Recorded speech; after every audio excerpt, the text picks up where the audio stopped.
Good evening, ladies and gentlemen. Thank you very kindly for joining tonight's edition of HR Mentorship Learning Series.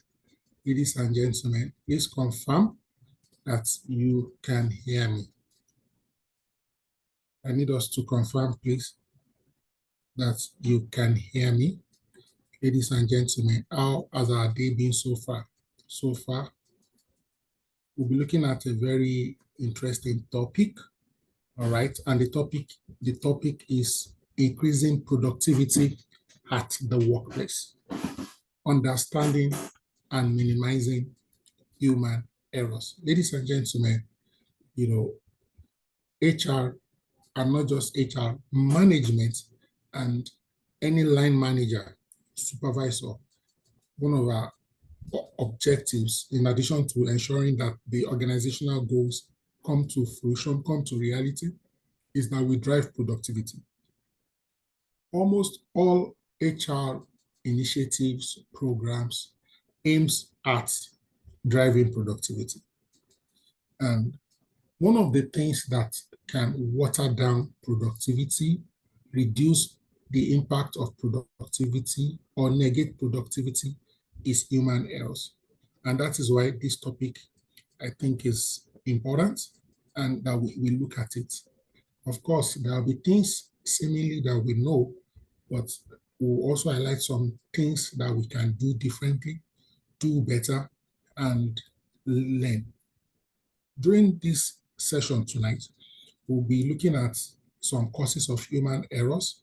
We'll also learn some practical strategies to reduce errors. We'll also debunk some myths about and around productivity, and also error. We'll try and identify a few best practices that we can embrace, that we can reinforce, we can sustain to reduce errors and ensure we increase productivity. We also learn how to foster a proactive culture, not a blame culture. Very, very important, because it is important we have psychological safety so that people can escalate errors when we make it. Okay, I'll give you one example very quickly. I'm jumping ahead of myself, but so that I don't forget this particular example that just came to my mind. Many HR practitioners call me for one thing or the other. There are around 3 times people call me. One, some people call me very early, maybe when there is an opportunity or when there is a situation, and they say, "Oh, Oluyemi, this is the situation. What do you think I should do?" That's one time when people call me. The other time people call me is when there is disaster or when there is consequences. You hear something like, "Oh, Oluyemi, this happened. I did this. It has resulted to this." And in my mind, you had access to me. You had my contacts, my phone number. You could have messaged me. Why didn't you call me at the early stage?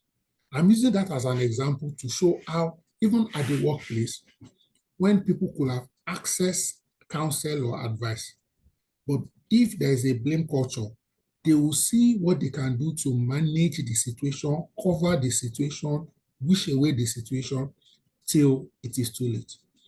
All things being equal, we also live with some actionable tools. Ladies and gentlemen, fewer errors is equal to what? Higher productivity. But I love this, less stress.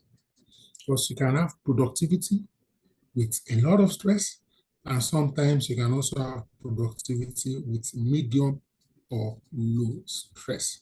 All right. On a lighter note, has anyone yelled at their computer before? Maybe they made a mistake or they didn't save something or they deleted something erroneously, psychologically. Now, moving on, ladies and gentlemen. I would like to see our responses very quickly in the chat box. I like to see our responses very quickly in the chat box. Drinking coffee at 3 p.m. will solve all your productivity problems. Let me see, just on a lighter note. I know we all know the answer. I love Kenny's response. I love Kenny's response. I love Kenny's response. Very beautiful. These are some of the things some people do when they are under pressure, when they want to deliver results. The answer, of course, is false, but some people wish it was what? It was true. Okay, let's look at the next teaser very quickly. Let's look at the next teaser very quickly. Scientists have proven that reading emails at 3 a.m. makes you a genius. Okay, true or false? We are now on question 2. Ladies and gentlemen, we are now on question 2. Scientists have proven that reading emails at 3 a.m. makes you a genius. I don't know if anybody on this call right now, our bosses or line managers or CEOs whose favorite time to send mails is anytime from like 12, 1 a.m., 2 a.m. And some of them even expect you to be responding back. And if you make the mistake of responding, there will be a follow-up mail. You respond, there will be a counter mail, and so on and so forth. Ladies and gentlemen, the answer to this question, of course, is false. What happens is that it even makes you tired and error prone. Of course, I know that there are some individuals, so to speak, they are nocturnal in nature. They are wired in such a way that they most likely want to sleep during the day and stay awake at night. But if, apart from that, if you have worked all day, every day, and then you still want to be getting a lot of things done at night, you may be setting yourself up for some optimal result. All right, ladies and gentlemen, the best way to minimize errors is to never stop working. The best way to minimize error. I'm laughing at some of the comments I see in the chat box. Let's keep it coming, ladies and gentlemen. Okay, question 3. The best way to minimize errors is to never start working. Okay. Absolutely. That's dead sentence. Because sometimes some people will say it is because you are doing something. That is why you are making mistake. If you don't do anything, there'll be no mistake. There'll be nothing to criticize. But not doing anything, obviously, will also lead to what? A mistake. And it will be a recipe for disaster or even a corporate suicide, if you can use that word. Yeah, if you don't do anything, you won't make any error, but it's not helpful, ladies and gentlemen. All right. So you may want to share if anybody wants to speak, want to share maybe your biggest productivity challenges, and you may also drop it in the chat box. I'll be reading it, and you may also wish to share your experiences with errors. And when we say experiences with errors, it doesn't necessarily, it may be your own error as a professional or the error of your colleagues in HR or team member. While I wait to see the comments that will come on the chat box, and I wait to see if any individual will raise their hands to either share their biggest productivity challenges or experience with error. I remember when I used to work in a particular sector, and we realized that that particular sector is big on health and safety, because injuries in that sector sometimes could be fatal, very fatal. Okay, I'll take faith in a bit. Let me just quickly drop the story. I'll take you a bit.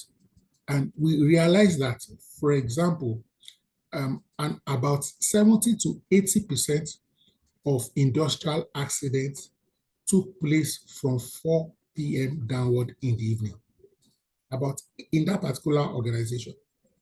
So for every 100 accidents, 80 of them took place or happened after 4 in the evening. And we realized that either because people are now from 4 p.m. going downward are now more conscious of, they are more in a hurry, they want to wrap up quickly, they want to go home, they are slightly prone to cut corners, and then also because they've been working since 8 a.m., they are more likely fatigued and tired. All right, Faith, you can please go ahead and share your contribution. Okay, good evening, doctor. Good evening, everyone. So for me, the first place I worked some years back, we had case of people overworking. People had a lot of things on their plate, and because people wanted to deliver, I for one, we had a supply transaction of 45,000 liters of AGO that the client or customer had presented a dot check, only for us to confirm that this money was in our account. The customer loaded the product. The next day, we realized that the check had bounced. It was uncleared, right? And it cost us a lot of money. So it was part of the errors. Those were that's like the most expensive error I've seen in my career line on the job, confirming a payment only for that payment to bounce back. Wow, wow. Thank you so much for sharing that particular error. Ladies and gentlemen, I'm expecting to see more hands and also checking the chat. The reason is, as we share these errors, it's, of course, they are all in the past. It will open our eyes to some of the reasons why the errors will have happened and some of the steps and actions that can be taken to forestall such errors. One of the beautiful things about errors, especially when they happen, apart from the pain, apart from the embarrassment, apart from the financial loss, productivity loss, is that it typically strengthens your system. Now, many organizations today that have very robust policies, processes, and standard operating procedures, take it or leave it, some of the quality of these policies is from errors. However, it does not necessarily have to be your own organizational error. So there are some errors that once it happens in an organization and you spread in the industry, what happens? Everybody makes certain adjustments. Look at the error our colleague just shared with us now, a due check. That is why you will see some finance departments, even in the finance team, there's what we call MECA checker. You ensure that not the same person starts and completes the transaction. So if the check is received, it is not only paid in, you also maybe call or send an email to your account officer, make sure that you have gotten what value for the transfer. How can that error too be mitigated in another way? For example, there are some organizations that I've worked with. What they do is, if you are going to be like a major distributor or a major dealer, either some form of advance payment guarantee, something like that, or you even make a huge deposit before you start drawing. So every time you are buying from your deposit with the organization. And you see that organizations too, especially with distributors, dealers, they insist on things like referrals. They insist on having people stand as, so to speak, corporate collateral, provide some corporate collateral to be able to do business. One of the things that you also notice is the person that submitted the due check and wanted to collect AGO product. One thing is certain, the person will be calling you, he will be coming up with reasons why you should quickly discharge the product to him. Maybe you say he's going far, the customer is waiting for him, and so on and so forth. Ladies and gentlemen, errors can come through any means, through different means. All right, so it's only normal. Okay, human errors are inevitable. They cannot be minimized. I have a feeling that if everybody on this call will be vulnerable tonight, we will all admit that we've made 1, 2, or more professional errors in our career. It may be at entry level, it may be at middle level, it may even be now Okay, so some people think experienced people don't commit errors. Sometimes your experience can be the reason why you commit an error, because experienced people can become familiar people. I'll say that again. Experienced people can become very familiar and not be and not carry out due process and due diligence every time. They may be familiar with stakeholders and, so to speak, trust rather than verify. Okay, errors often result from a combination of factors. Okay, fatigue. I mentioned the industrial accident in a particular sector I used to work. That 80% of the chunk of the accident were happening after fall, and we traced it towards fatigue, stress. Errors can be attributed to incompetence. It can be attributed to poor training, inadequate training. Errors can also be attributed to non-robust process, inadequate processes. When you have things like checklist, when you have standard operating procedure, if you work, some of us have worked in multinationals, either directly or through third party. One of the things that you will realize very quickly when you work with a multinational is that they are very big on SOPs, standard operating procedures. And they almost have processes, documented processes for all their key activities. Again, if you are big on processes, documented processes, chances are that errors will be minimal or very avoidable. Understanding root causes of errors is also crucial to preventing them. Sometimes, when some errors happen, you see people want to treat it from the symptoms, but you need to drill down. For example, 5 whys. Why did this happen? It happened because of this. Why did that happen? It happened, and you continue to what? Drill down. There are what we call human errors. It can be slips, it can be lapses. Okay, unintentional mistake. For example, pressing the wrong key or forgetting a step. And it can happen to anybody. Okay, it can happen to anybody. We have mistakes that are due to lack of knowledge or wrong judgment, making a wrong call. So you have 2 choices. And based on the information at your disposal, you chose the wrong thing. Okay, you also have willful errors. We call it violations. In other words, there are some errors that it is not a lack of knowledge, it's not a slip, it's not a lapse. The employee or the person involved deliberately, intentionally, maliciously deviated from process. Sometimes it happens because the person knows the process and the procedure, but thinks the process is too long or the steps are too many. Why must we go through this 7 process when we can go through 4? Meanwhile, it may be those processes might have been put in place because 7 processes have a higher assurance than 4 processes. It doesn't mean that the 4 process will not get it done. But maybe once in 50 occurrences, if you use the 4 processes, it will backfire. And some people just like to go through shortcuts. Now, these are examples and causes of defects.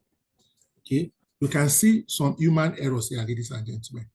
Can be intentional, can be based on misunderstanding. It can be based on what? Forgetfulness. Some people, you give them a clear-cut instruction. You even send them a mail or a WhatsApp message or a text message, and they forget. Okay, it can be misidentification. It can be inexperience. It can be willful error.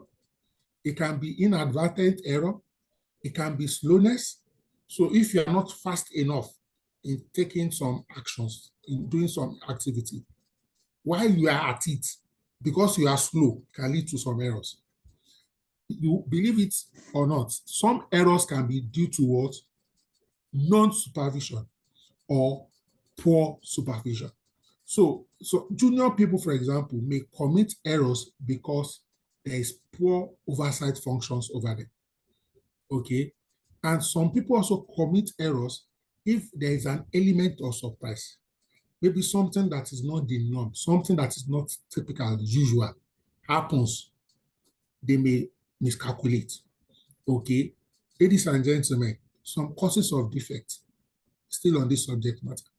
Not following procedure, processing errors, errors in part setup, missing parts, wrong parts, processing wrong workpiece, misoperation, adjustment error, improper equipment setup, improper tools and jigs. So these examples, for example, are from manufacturing.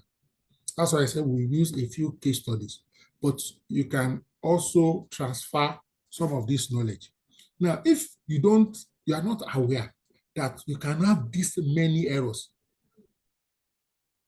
and there could be this many human errors, you may be taking some things for what granted. And some errors you've not experienced under your watch may be due to luck more than due to the fact that you are covering your back. Okay. There's also another concept, called poker. All right. And according to poker, there are some kinds of what? Mistakes. For example, you can have mistakes that is due to carelessness. Example here, you can see thoughtless mistake, driving a car in a crossing with the red signal. Can you see that? You have poker by misunderstanding. An example here, braking an automobile instead of clutch while driving an automatic car. Has this happened to anybody before? Just last week, a friend of mine, his car was hit on campus in Lagos here. What happened? Another colleague, female colleague who was driving Highlander, wanted to press the brake and she pressed the accelerator. It was a big accident. Thankfully, it did not affect any human being, but 4 vehicles were affected, impacted. Okay, so you can see, you can have poker by brief look. You can have what? Poker by novice. Novice here means amateur, inexperienced. You can also have poker by what? Selfishness. You are not thinking about the others. You are just focused on yourself. Or poker by dull-witted. Or poker by irresponsibility, malfunction, and on purpose, and so on and so forth. So these are examples. I have to dig deep and check wide to bring these examples to us. Because if you think errors can come from 3 sources, you are not aware that it can be 12 sources, then you are not too far away from an error. Some root causes of errors: fatigue, stress, burnout, poor training, or sometimes unclear instruction. Sometimes people at the upper echelon in the hierarchy, they are impatient. They know these things. And then when they are giving out instructions to subordinates, to junior, or to people not too familiar, they give the instruction as if they are talking to somebody at their level. Again, believe it or not, you can also have errors as a result of cognitive overload. Your line manager calls you for a meeting and he gives you almost like 20 assignments. If you are not careful, the sheer volume of the workload or the sheer volume of the new information can cause error. Okay, you can also have errors as a result of distraction. Now, this can come in different ways, ladies and gentlemen. One of it, and some of us like this a lot, multitasking. In fact, we put it on our CV as part of our core competence that we can multitask. But think about it. Think about it. Especially when you think about things that matter. And when I say things that matter, I'm talking about things that include life and death. So imagine you are doing surgery and then your doctor is multitasking. She's doing that surgery, but at the same time juggling it with 2, 3 other sides. What will you think? What exactly do you think? Because if you are not careful, multitasking could lead to what? Distraction. That's why, for example, you will have statements like, when you are driving, don't make a phone call. Even though some people will not tell you that, oh, I'm using hands-free. But pause, ladies and gentlemen, pause. For all of us here who have ever driven a car with hands-free, do you realize that when you are using hands-free, you are listening to somebody on the phone in another location? What happens to your capacity to listen to your immediate environment? It's compromised. I don't know if I'm making sense. So, because some people think, oh, you only have a problem with a phone call just because you manually take the phone and you put it to your hair. That maybe if you are using hairpiece, you are using, what do you call it, cord, and so on, that is not a distraction. Even a phone call that way, because when you are driving, you are not driving only with your sight, you're also driving with your hair. Another potential cause of errors is poor workplace design or ergonomics. You know, I've been to some organizations where, I don't know, maybe it's because they are trying to save costs in some instances, they will lump 2, 3, 4 departments in the same workspace. You know, while there can be advantages to that, some of the problems is also the fact that there will be many conversations that will really, truly not be any of your business, but it will be taking your mind off work. There will be customer issues, there will be client issues, there will be interdepartmental issues that if, for example, these people are not necessarily together, it will not be a form of what? Distraction. So even the way the illumination, the seating arrangement, the kind of chair, the kind of workstation you use can potentially be a cause of what? Error. Ladies and gentlemen, I hope we are gaining some value so far. Let's look at another question.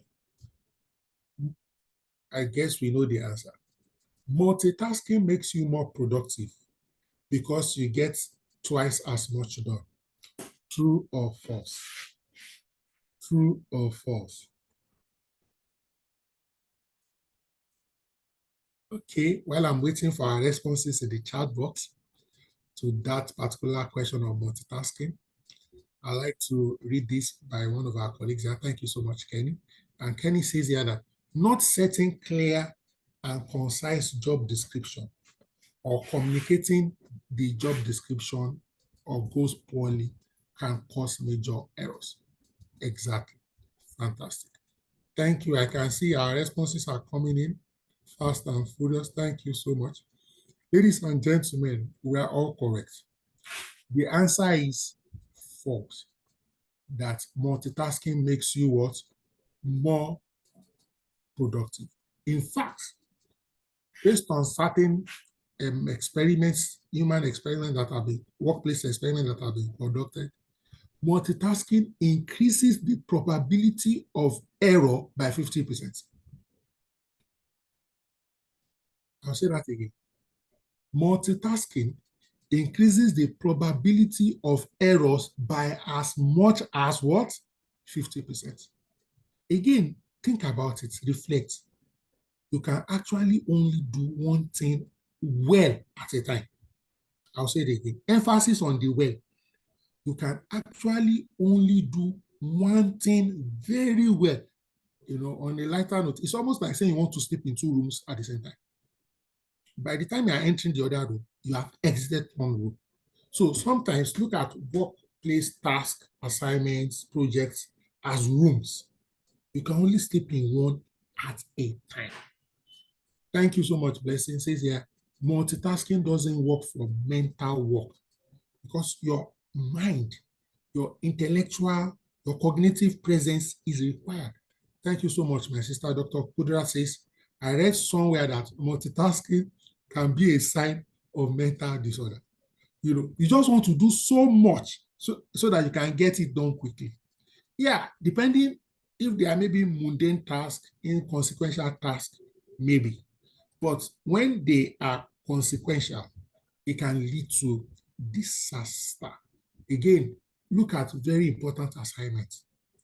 You know, I'm sure all of us here attend meetings at whatever level we operate in our organization. And there are some bosses, even though whether it is right or wrong is neither here nor there, depending on the context.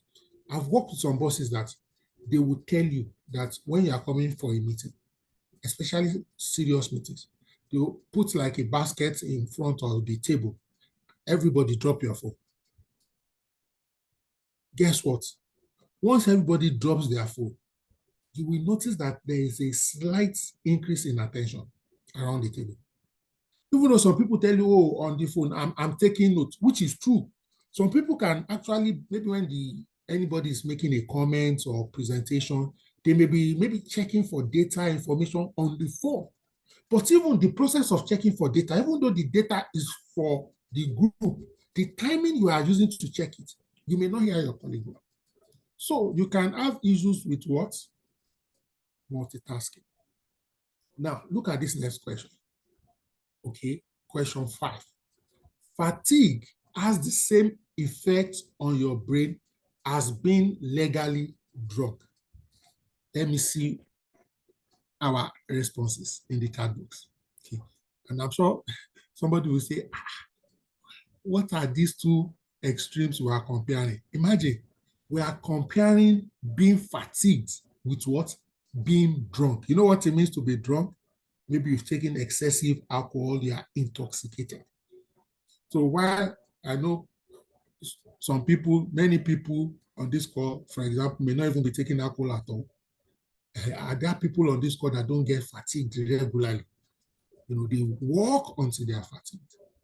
Ladies and gentlemen, I've seen some answers already. Let's keep our answers coming. I know some of us are fatigued, and that's why I'm trying to make this session as light as possible so that we don't see it as an intellectual conversation. It's also slightly fun, engaging. Ladies and gentlemen, I'm saying that. Okay, thank you so much.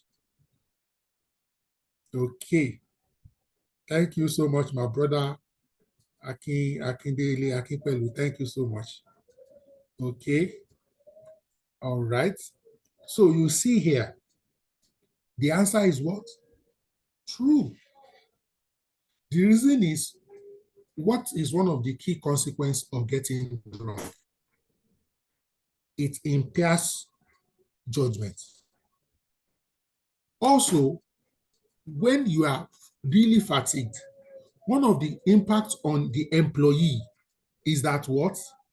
Their judgment is impaired. Again, people are prone and are known to make more mistakes when they are fatigued. So you can see the correlation between being fatigued and being drunk. The correlation is impaired judgment. You are not mentally alert. You are not mentally what? Sharp. Okay, so that's the linkage. Thank you so much, Blessing here. It says fatigue leads to mental fogginess that happens when people are also drunk. Now, my brother mentioned here that he has worked with some bosses that they multitask and they still get the thing done 100%. So it depends on the nature of the work and the kind of work. Okay, it depends on the nature of the work and the kind of work. Sometimes, if you have worked for a long time along a narrow path, so you have attained a certain level of mastery, so your situation now becomes like that of a ball juggler, because you have been doing it for so long. But the challenge is there will be one day. So 200 times you may multitask and there won't be an error, but there will be the 201st time when one or two of the parameters will have changed slightly. If you were not multitasking, you will have paid attention, you will have noticed. But because you are multitasking, the error will slip through you.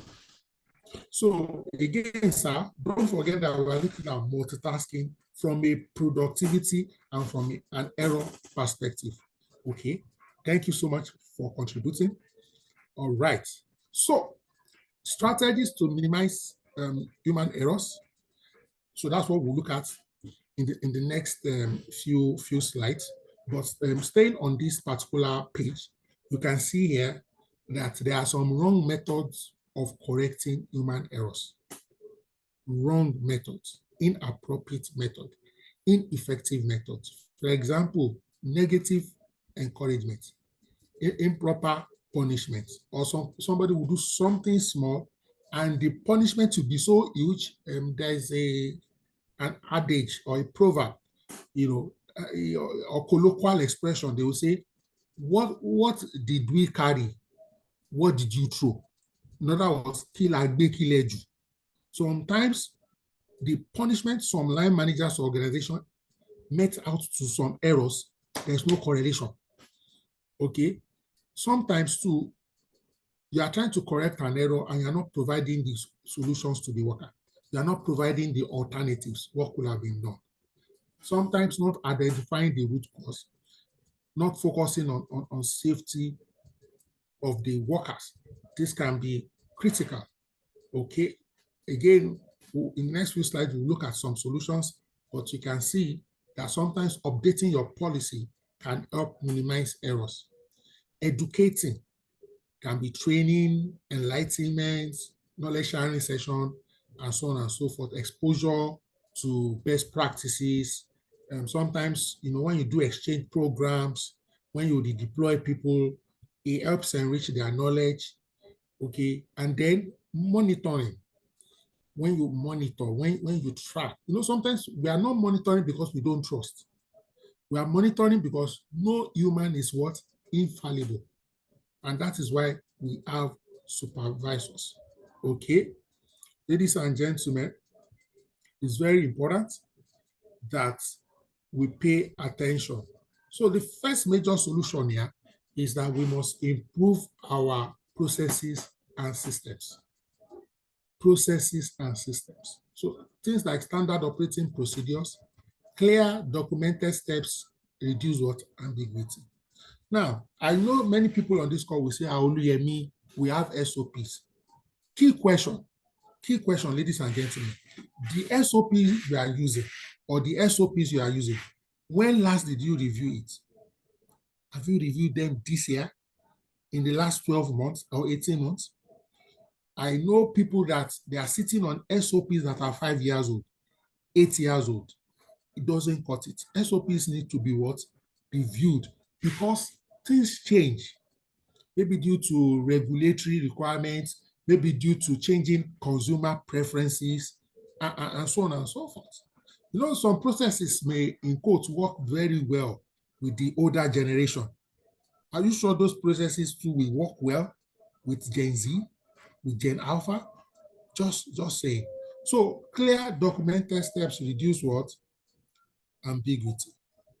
Another thing that can help reduce errors to a reasonable extent is embracing the use of tools, automation, using softwares and tools to handle repetitive tasks. Some of these tools, for example, include checklists. As simple as that thing is, it drives what? Productivity and reduces errors. Workflow automation.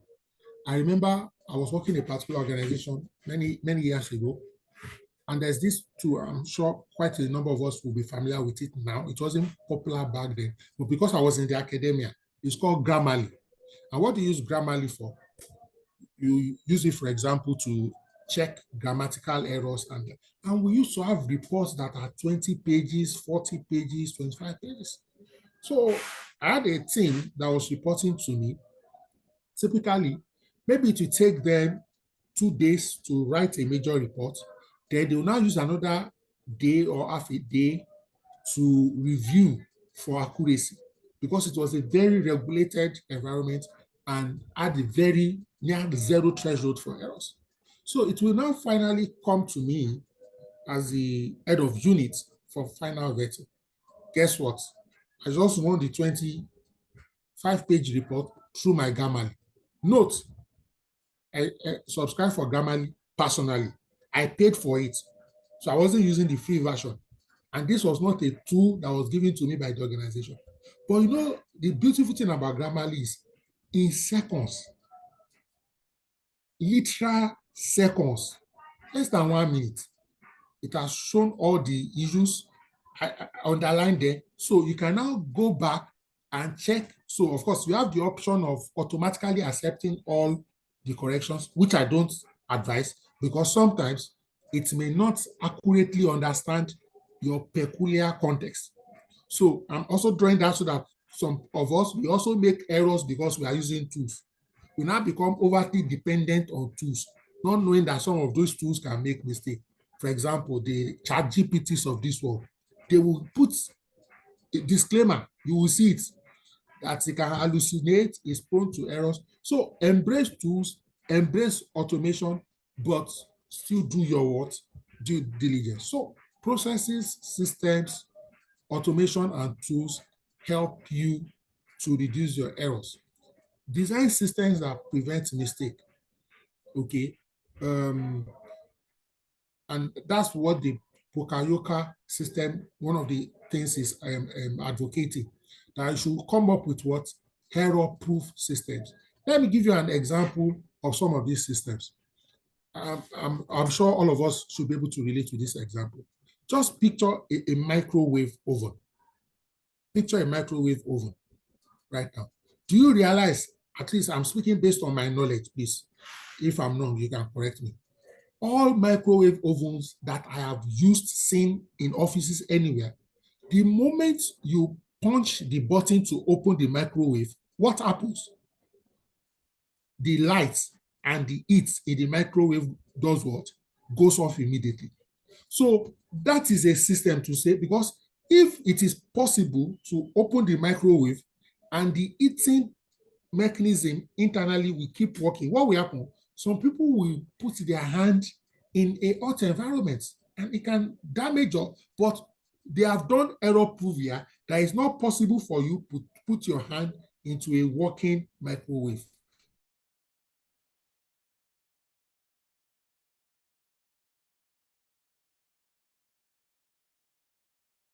Because the moment you press the button that connects the power source, so there are certain things you can put in place.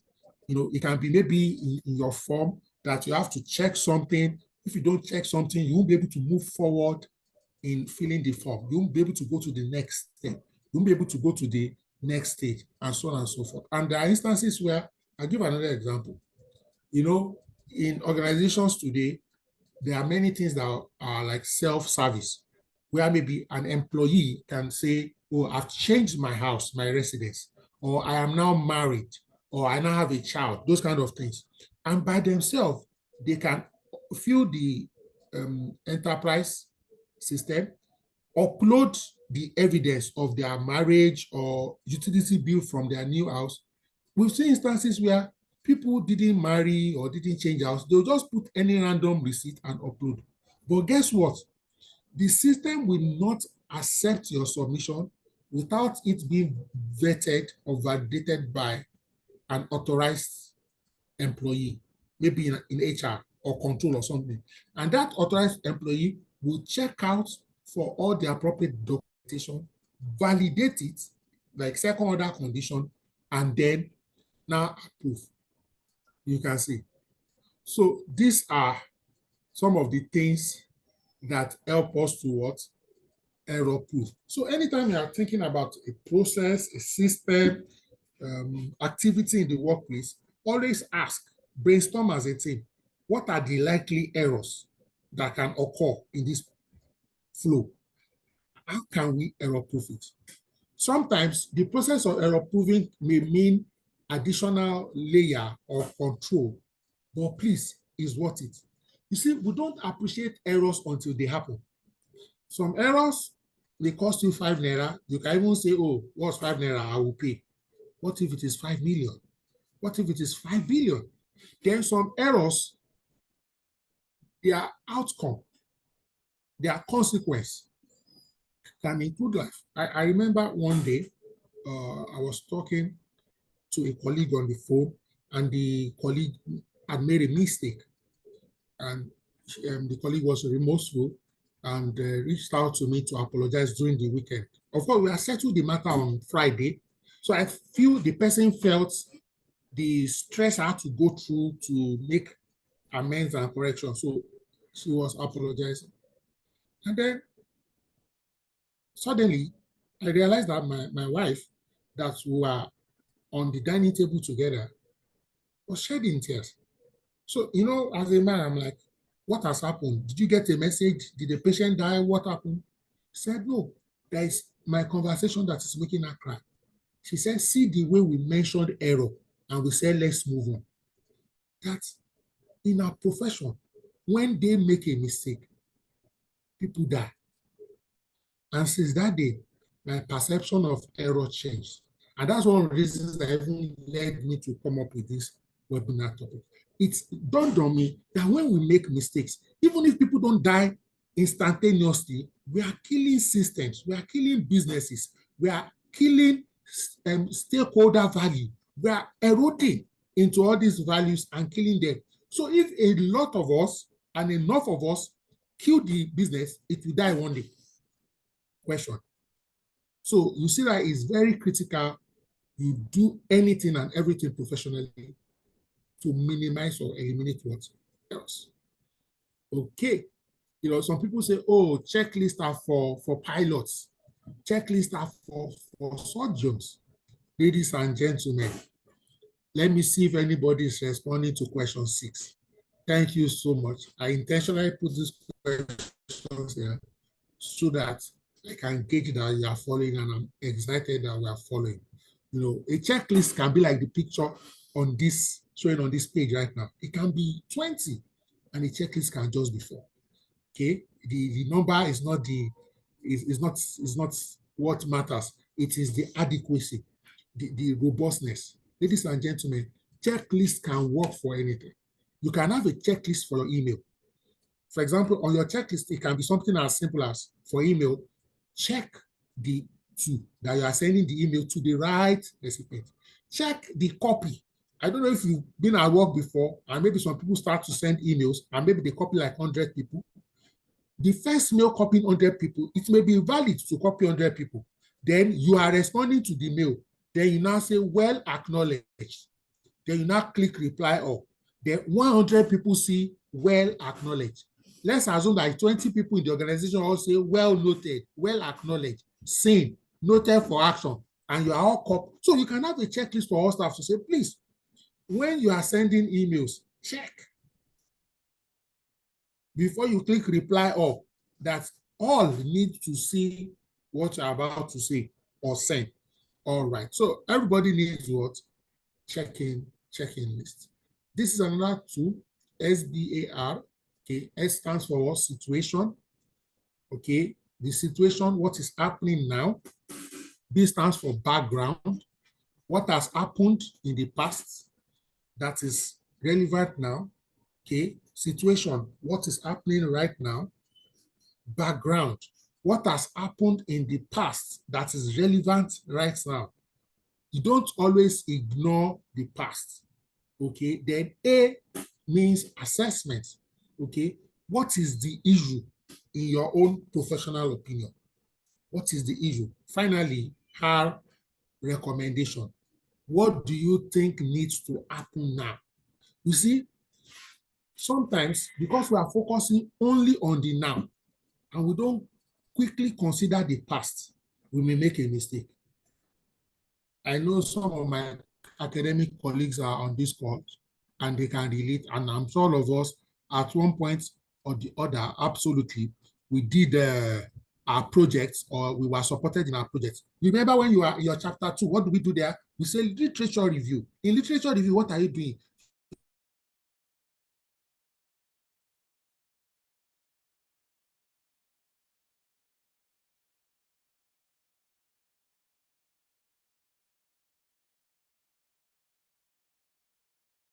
You are looking at what has happened in the past. Then by chapter of your current problem, which will have had relevant assessment, what is the issue, current issue in your opinion, recommendation, what do you think needs to be what to be done now? Thank you so much, Dr. Kudirat, for that intervention. All right, still moving on, error deduction strategies. Okay, so some of these strategies can be systemic. And I'm sure based on this, some of us who work in big organizations, you now see why we have Some organizations have a whole department. Some we have quality control. Some we call them internal control, internal audit. So things like risk management framework all help to focus on what? Error reduction or elimination, quality control, training and competency, root cause analysis, automation, barcoding, risk assessment and mitigation, peer review, and consultation. What's peer review? When the team, when you are saying, oh, what did we do last week? What were we supposed to do last week? What did we do? What went well? What didn't go well? That's a peer review. And if people made mistake, they share what was the mistake, why did the mistake happen, and what could have been done. So you are not in medicine. You will see they call it, if I'm not mistaken, post-mortem, or autopsy. So most teaching hospital, any one of us here can confirm that independently. When any patient dies in teaching hospital, for example, at some point, very quickly, all the concerned team members will meet and review why that patient died. They want to check, is there professional negligence? Was there any challenge with diagnosis? Was there any challenge with administration of drugs or surgery or whatever? Anything could have been done better? Why? We want to make sure that any patient who come in future will take lessons from, so to speak, this brother or sister that has gone to be with the Lord. Are we together? Peer review. And we must learn from what? Failure. We shouldn't, failure is not just what happens and you try to throw the person that failed under the bus and everybody is saying, it's not me. And there's a life example right now. Permit me to use this example. Look at the situation that happened with JAMB. JAMB, they called it a system glitch. And you can see all manners of commentaries. I've seen people say, oh, the man should resign. The this, the that, the this, the that. Even though I know the man slightly more personal, and some of us here knows because he used to be my vice chancellor, that man is one of the most honest men I've seen or met in my life. And you can, like my Oga will say, go and verify. When he got to JAMB, he brought JAMB to profitability, almost something that had almost not happened before. Do you understand? Mistakes can happen in IT. Of course, I'm not trying to say, oh, because he made a mistake, let us hug him and not chastise him. But sometimes they say, don't throw the baby with the bathwater, because when we make a mistake, it's like you have gone for a training. And from that mistake, the error cost is tuition. So there will now be individual learning from all the stakeholders in JAMB. Then there will be institutional learning for JAMB. All the people in IT, the admin people, the support people, and so on and so forth.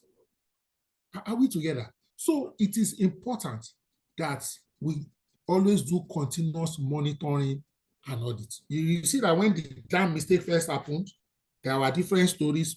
Some people say, oh, it's because JAMB has reduced the way people can cheat. That's why the failure rate was high. But after they did some audit, they asked questions, then the truth came out that, oh, some portions of the country, there was some technical system glitch. So it's very, very important. Let me try and see how we can attempt to begin to round up and take voice comments and contributions. There's also what we call the 5S, and I like this 5S. I learned about this 5S methodology many years ago when I was learning around, Lean Six Sigma. And Lean Six Sigma is about, if I'm not mistaken, having error that is, the level of accuracy should be, I think, 99.97 or something. That's Six Sigma.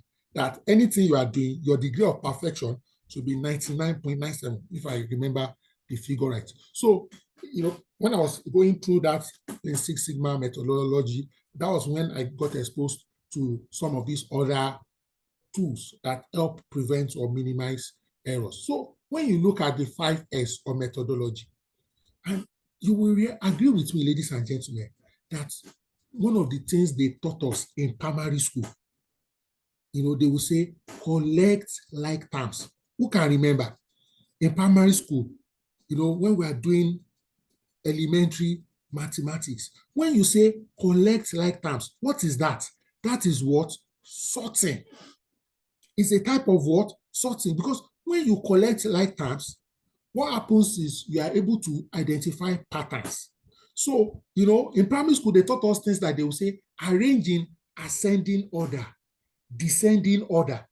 You see, the moment you arrange something in ascending order, descending order, it now enables you to see outliers. Are we together? So let me quickly drop this here so that I don't forget, ladies and gentlemen. Excuse me. There was a time I sat with all my subordinates at work. I spent one day on this. Don't make fun of me, but it increased productivity. I would just call them, come with your laptop. I mean, official laptop. I say, okay, please, I hope you don't have any personal data on your laptop. If you have, quickly shut it down. Then I will go through, together with them, their desktop, their documents. Now, believe me, you or not, on this, it quickly dawned on me that people that their desktop and their documents was in disarray, they didn't sort it. While my team members that had the highest error rates, they are the one that when you say, can you get me this document or information? 2 hours later, they are still saying, Ogami, I'm still searching. So please, some of these things may look mundane, fundamentals, but little wonder scripture says that if the foundation is destroyed. So pay attention to some of this technique. All right, 5S, sort, eliminate unnecessary items. Okay, then set in motion, organize the items for efficiency. Okay, that's collect items. Then shine, tidy up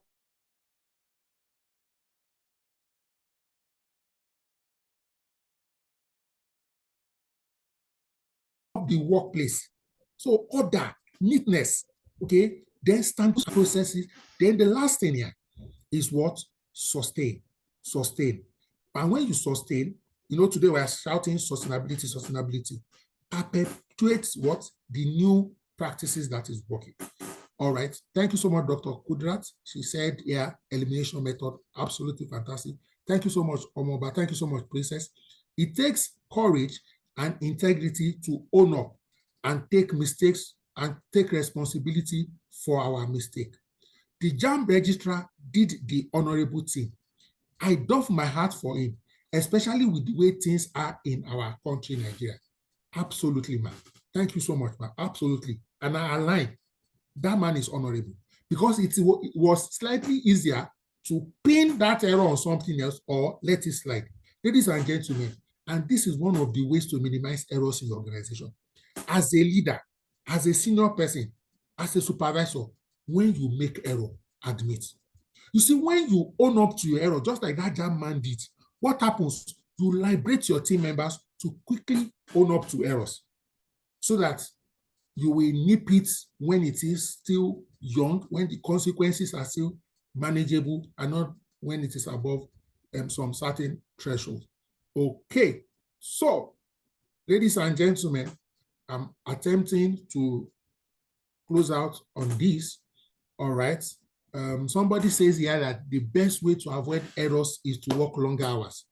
What do we think? I'm sure some of my colleagues in accounts can relate, especially the last 3 days of the month. They will say they are still closing, they are still doing reconciliation. 8 o'clock, 9 o'clock, they are still there. Some of them, even though they've gone home, they will go with their laptop, they are on their desk. Ladies and gentlemen, of course, our response to this question 7 is very, very correct. It is false. Again, there's a correlation between excessive long hours and what? Fatigue. And when you are fatigued, you are prone to make more mistakes. So when you are working long hours, sometimes you should structure breaks. So maybe after every 2 hours, for example, there's a concept to call Pomodoro technique. If you, for example, work 30 minutes or 1 hour, then you take 10 or 15 minutes break. Then you work again 1 hour, take 10 or 15. And this break, for example, can include you stand up, you take a walk, take water. Maybe that break is when you make calls to your friends, loved ones, check your WhatsApp message. Do that break means something off work, something that is not intellectually, cognitively tasking. So, ladies and gentlemen, when you are working long, I agree that there will be days and windows where you need to work those long hours, but be more conscious that you may be prone to errors. So if you work in a team, for example, maybe you put a report together after long hours, don't let pride set in. Send, as long as it's not like a classified information, you understand what I mean, that you are leaking, look for a trusted colleague, send it to that person in the morning to say, please help me review this work. Or you yourself, if that night is not the deadline to submit, just hibernate. Tomorrow morning, when you wake up and you are fresh, don't, before you attack other assignments, quickly read as if you are not the one that wrote the work, because you close the work fatigued. Start fresh so that you don't make errors. Okay, still speaking around solutions, training and upskilling, regular workshops on best practice and error prevention. Just like we're having this conversation tonight, imagine, bring up this conversation with your team. That what errors have we made in the last 1 year? Or what errors can we make? What are the likely errors? You'll be shocked that having a 1 hour conversation without slides, just talking around potential errors, or maybe even involve your customers, we throw up things and show you areas to what before. Double check, peer reviews, verification, mindfulness, and focus. Promote single tasking over multitasking as much as possible. Promote single tasking over what? Multitasking. Then, ladies and gentlemen, the work environment and culture. One or two people may not like what I'm about. Toxic environment are slightly prone to error than a convivial environment. Note my choice of words. Toxic environments are slightly prone to error than what? Convivial. Convivial means, like a collegiate. I can see one of my friends, the Akaode, on the call. Collegiate environment. So that's why maybe something happens at work and maybe tempers flare or somebody had to shout on somebody. I'm not saying you should shout, but no matter what you do, that's why you should quickly de-escalate that tension. The reason is, if you don't de-escalate that tension, just think the tension will diffuse naturally. Yes, it will, but there are things you can do, throw in a joke, buy pizza, do something. The reason is, when people are working on that tense context or dispensation, it can be for 30 minutes or 1 hour. If you are not careful, as a team, you are all more prone to error in that window. Are we together? So that is culture for you. All right, that is culture for you. My sister Ajoke says here, start early, stay focused, unless it is very critical. There's no need working late if you need to spend tomorrow morning correcting errors. That's it, my sister. You're on point. That's it.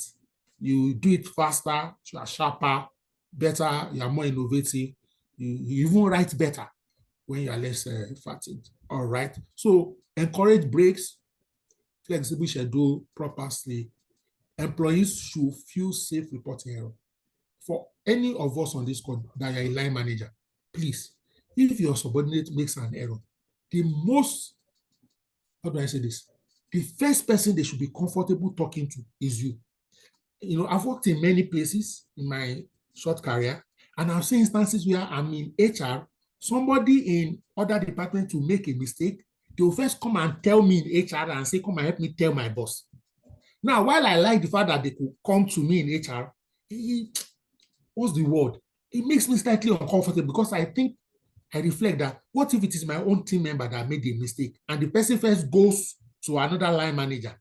Is it that I'm so unapproachable or I'm so unreasonable? Because the mere fact that I say, I have made this mistake, I'm not saying you won't chastise or something, but this, what we call psychological safety, okay, is very, very, very, very, very important. So let's leverage technology I told us how, for example, I was using Grammarly to review documents for grammatical errors, technical errors. But even as at that, I still need to read it myself.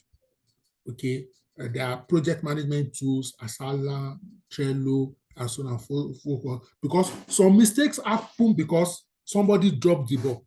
So all this tracking, tracking project assignments, there's interim tracking. Don't wait till the day of the deadline. You now discover that somebody that you are giving assignment to 2 weeks ago has not started. What will happen? You will now start rushing. When you are rushing, you'll be prone to what?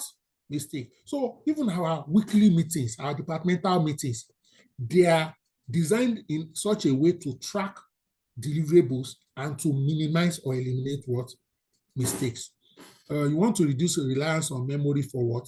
Routine tasks. Digital assistant, reminders. It's not everything that you want to cram. See, I say that this thing still works. Diary, journal, or if you are using Outlook, set reminder. If you are supposed to meet, set a meeting invite. And so that way you are not trying to remember, I'm supposed to meet with somebody today. Immediately you have concluded on that conversation. Let's get together next week, Tuesday, for 30 minutes. Do the meeting invite immediately, and you what? Lock it down. Ladies and gentlemen, I think we can wrap up now. I'm checking to see if there's any key points. Yeah, so maybe just add this last point: wellness initiatives. Activities like Thank God It's Friday. Stress management, help people, colleagues bond together, and people are more approachable. They can ask questions, they can get counsel, and helps with mindfulness. And so also note, if employees come to you sometimes and maybe they are sick or something, and I'm not talking about people who use things like sickness, like a get out or get away card, and they say, I'm tired. If you can say, oh, maybe it's 3 o'clock, go home early today so that tomorrow it can be better. Because if the person is truly sick, what happens to your judgment is slightly compromised. So any activity that will build the wellness in the organization, they are what? Very, very important and very good. Again, we talk about mental health. Please, I know we are all Nigerians, or a lot of us on this call are Nigerians. Nigeria is tough. I know Nigeria has always been tough. I was telling somebody that during our battle years, we used to use sawdust to cook. I haven't seen nothing yet. I'm not praying we go back to that dark ages. But because you or I, the truth is, some of us have bigger coping mechanism. Because we've seen worse things, we now say, this one is child's play.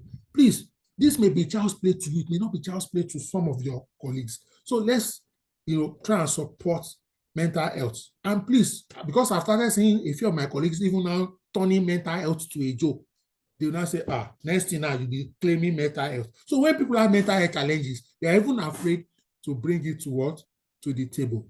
Ladies and gentlemen, please, Dr. Kudirat, I know you can't forget. It's sawdust. So we use, what do you call this thing? Container for paint. We boil a hole in it, put one tiny wood, pour the sawdust, put a bottle in between, compact it very well. That thing, use it to cook beans. Those beans used to be super sweet. Ladies and gentlemen. All right, so learn from success. Ladies and gentlemen, I think, I've covered everything here. Thank you so much. Ladies and gentlemen, I'll just take a few, well, maybe not necessarily a few, as many comments or questions as possible very quickly, even though I'd like us to wrap up not later than the next 10, 15 minutes. So if you have a question or a comment, a contribution, I want to, like one or two people shared with us earlier, and explains maybe how you made a mistake, how you corrected it, or how you discovered a mistake and you were able to prevent it from becoming a systemic failure, please. So let's see. You can, if you raise our hands, I'll just enable you to unmute so that we can hear your contribution.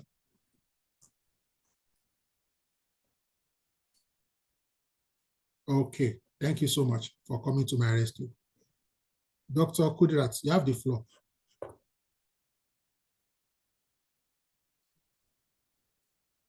Okay, please, am I audible now? Good evening. Good evening. Yes, we can hear you. Yes, we can hear you. Okay, sir. Thank you, Dr. Adeosun, for all you are doing, and thank you for this session. Truly, when you are burnt out, it affects productivity, and that is how I want to summarize it. And it was speaking to how I thought I felt today. I thought I'm very tired and I want to close early.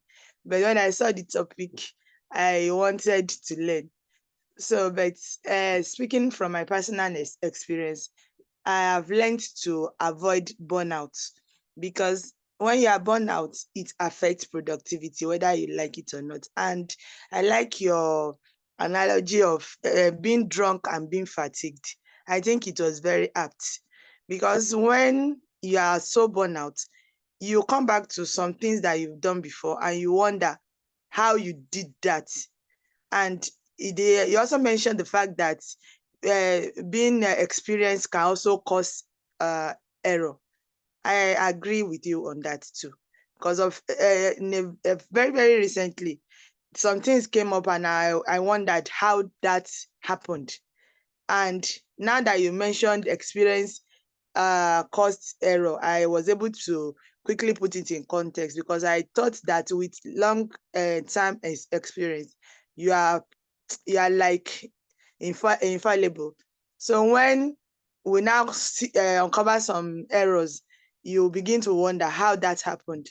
And the only thing I could allude it to was the fact that it was a period that I was very tired. So I've learned to know that working long hours is not really being effective. It's better when you are refreshed. It's better for you. It's better for your colleagues, your team, and the organization as a whole. So I think it is important for us to know our stressor, to know our limits, and when our body is telling us, just like you mentioned, that if you notice a colleague is tired, it's good to just allow the person be. As a team lead, I am very used to, anytime I get complaint from a colleague to say, please, I can't come to the office today, I'm sick. You always get a response from me to say, please take care of yourself. That is what I will usually say, because I am not a doctor. And if somebody is sick, I can't say because there is work to be done, the person is not sick. Except, of course, like you said, if it has become now a getaway thing for the person. And when I notice that, I highlight it for the person, and then take it to the next level by making everything official and documenting, so that you not take it for granted that you are allowed to take care of yourself, then you allow the job to suffer. Overall, I want to thank you for this session. It has actually reduced my fatigue, and I know that going forward, I'll be more conscious of not falling into the error zone. Thank you very much. Thank you so much, Dr. Kudirat. That's an high-level abstract of the entire paper, executive summary of this presentation. Thank you so much. I think we can safely call it a wrap here on this beautiful, beautiful note. Ladies and gentlemen, thank you so much.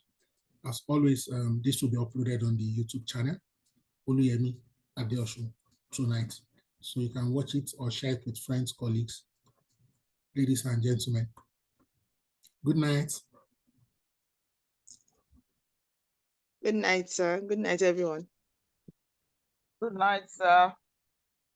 Thank you, sir. Good night, sir. Thank you for the session. Thank you so much, Doctor.